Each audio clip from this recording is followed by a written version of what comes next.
Madam आज जो press conference रखी है किस मुद्दे पर है? आज हमने जो प्रेस कॉन्फ्रेंस रखा है ये नारी शक्ति वंदन अधिनियम जो हमारे माननीय प्रधानमंत्री जी ने पार्लियामेंट में इस चीज़ का प्रस्ताव रखा था उसके रिजेक्शन को लेकर है। जो कांग्रेस पार्टी ने इस अधिनियम को पास नहीं होने दिया इस विषय में है। तो नारी शक्ति वंदन अधिनियम महिलाओं को सशक्त करने के लिए एक बहुत ही ऐतिहासिक कदम है इनफैक्ट, लेकिन कांग्रेस पार्टी ने इस चीज़ को साथ ना देते हुए उन्होंने सिर्फ राजनीतिक एंगल उन्होंने देखा और उन्होंने ये नहीं सोचा कि ये पार्टी बेस्ड नहीं है। उनको ऐसा लग रहा है कि सिर्फ भारतीय जनता पार्टी की जो महिलाएं हैं उनको इसमें फायदा होगा। इनफैक्ट अगर ये अधिनियम लागू हो जाता तो ओवरऑल कोई इरिस्पेक्टिव ऑफ द पार्टी कोई भी महिलाएं इसमें इसका लाभ उठा सकती थी और उन्होंने महिलाओं को आगे बढ़ने से वंचित रखा है। अगर महिलाओं को इस अधिनियम का लाभ मिलता तो डेफिनेटली हमारा देश और आगे बढ़ता।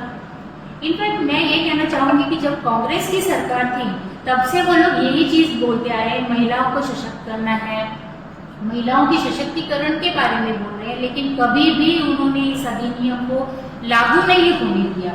और अभी वो आप जब हमारी सरकार भारतीय जनता पार्टी की सरकार हमारे माननीय प्रधानमंत्री जी इस अधिनियम को लागू करवाना चाहते हैं तो उन्होंने रोड़ा अटकाया है।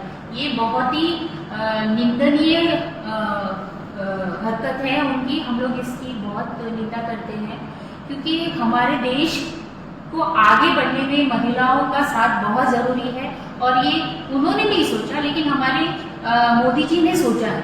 तो यहाँ हमारे देश की हर महिला देख रही है कि उनके साथ कौन है और उनके विरोध में कौन है।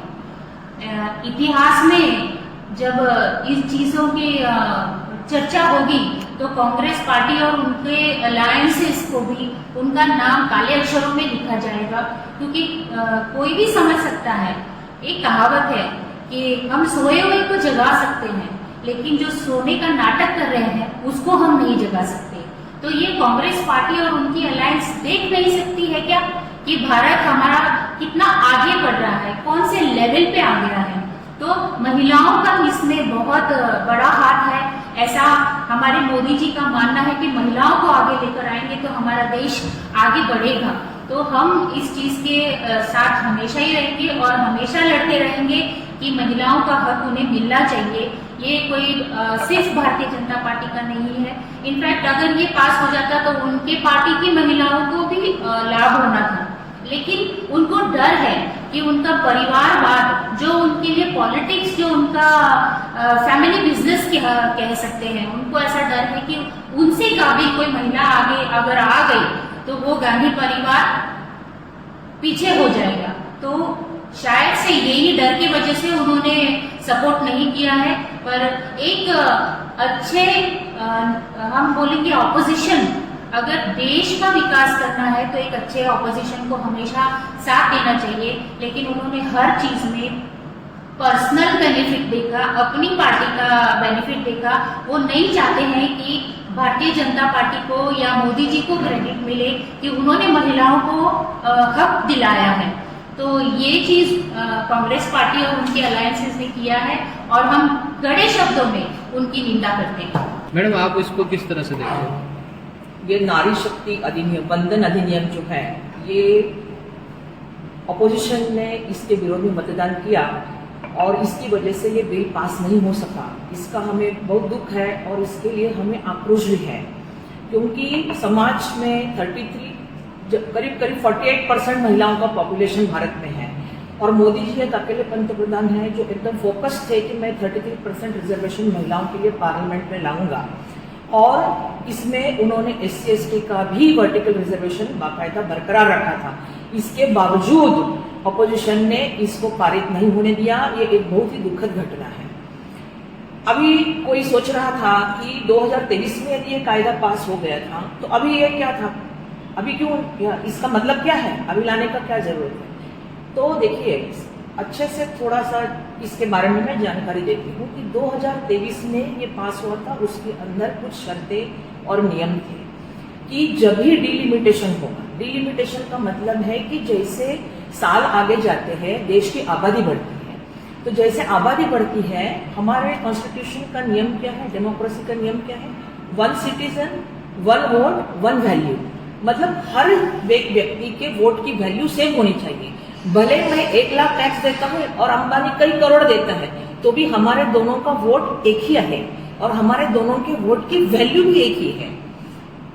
तो ये जो प्रोपेगेंडा चलाया जा रहा है कि साउथ वर्सेस नॉर्थ, ये भी टोटली गलत है, क्योंकि डेमोक्रेसी के जो प्रिंसिपल्स कॉन्स्टिट्यूशन में लिखे गए हैं उसी हिसाब से ये डिलिमिटेशन होने वाला था।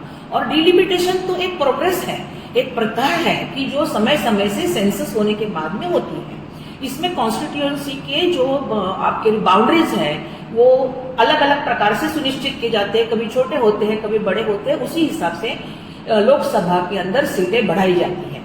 तो ये जो विमेन्स बिल था, रिजर्वेशन बिल, ये तभी आना था जब ये डिलिमिटेशन होता, उसके पहले ये ला नहीं सकते थे। 2023 में जो कायदा पारित हुआ था उसके अंदर ये लिखा हुआ है कि ये कब होगा, 33% रिजर्वेशन महिलाओं का कब आएगा, जब डिलिमिटेशन प्रोसेस होगी तब। अभी यदि हम 2027 के सेंसस के हिसाब से जाएंगे तो ये कायदा पारित होके आने के लिए 2034 आएगा। मोदी जी चाहते थे कि महिलाओं को उनके हक जल्द से जल्द मिले, उनका रिप्रेजेंटेशन जल्द से जल्द हो और देश के कानून व्यवस्था के अंदर और लोकशाही के अंदर महिलाओं का अच्छा से रिप्रेजेंटेशन रहे। इसके लिए सरकार ने ये बिल अभी पेश किया था, जो कि बहुत ही दुखद है कि अपोजिशन ने उसका पारित होने नहीं दिया, केवल और केवल अपने ईगो की वजह से, केवल और केवल अपने परिवारवाद को जिंदा रखने के लिए इन्होंने ऐसा किया।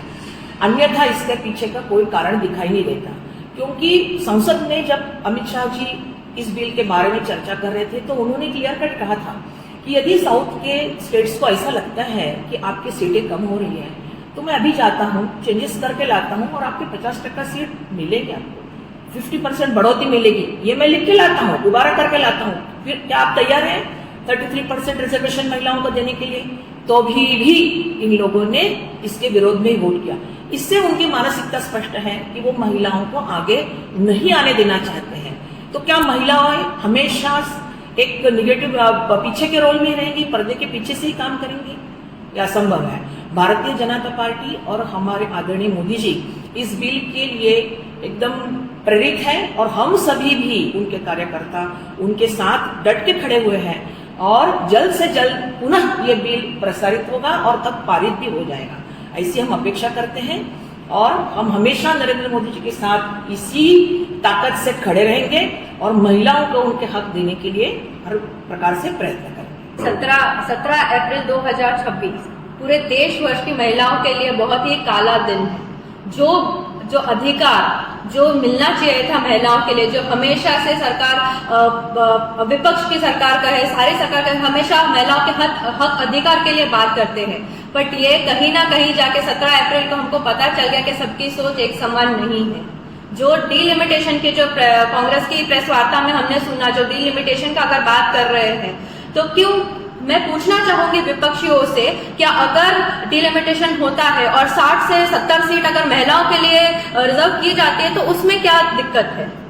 क्यों महिलाएं वहां नहीं ये कर सकती, नहीं काम कर सकती है? महिलाएं अपना मंतव्य नहीं रख सकती है, एक पॉलिसी मेकिंग डिसीजन नहीं कर सकती है? आज हमारे भारत देश के यशस्वी प्रधानमंत्री और भाजपा के सरकार ने महिलाओं को वो उतना अपॉर्चुनिटी दिया है आगे बढ़ने का।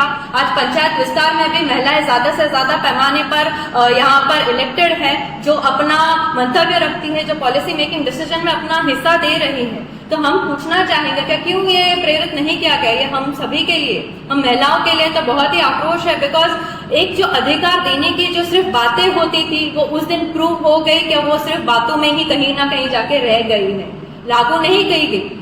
सिर्फ अपने वक्ता में, सिर्फ अपने भाषणों में सिर्फ अधिकार और सम्मान देने की बात कही गई, उससे आगे नहीं बढ़ी है। मैं साथ ही साथ में समाजवादी पार्टी लीडर अखिलेश यादव जी का भी मैं एक जो संसद में हम देख रहे थे वो भी मैं आपके सामने बताना चाहूंगी कि उनका एक स्टेटमेंट था, क्या महिलाएं ज्यादा रहेंगी तो संसद में लड़ाई झगड़े होंगे, तो क्यों पुरुष लड़ाई झगड़ा नहीं करते? महिलाओं के ऊपर ही ये टिक्का टिप्पणी क्यों होती है? तो महिलाओं के लिए जब हम ये हक अधिकार का बात करते हैं तो हम चाहते हैं, और ये हमारी जो लड़ाई है वो नहीं रुकेगी, ये आक्रोश नहीं रुकेगा जब तक हमारा हक, जब तक महिलाओं का हक अधिकार उनको नहीं मिल जाता, तब तक ये लड़ाई जारी रहेगी। ये पंचायत से लेके तो पार्लियामेंट तक, क्या ये हर घर की एक आम महिलाओं की आवाज है जो हम देश भर में पहुंचाएंगे और ये अधिकार हम लेके ही रहेंगे।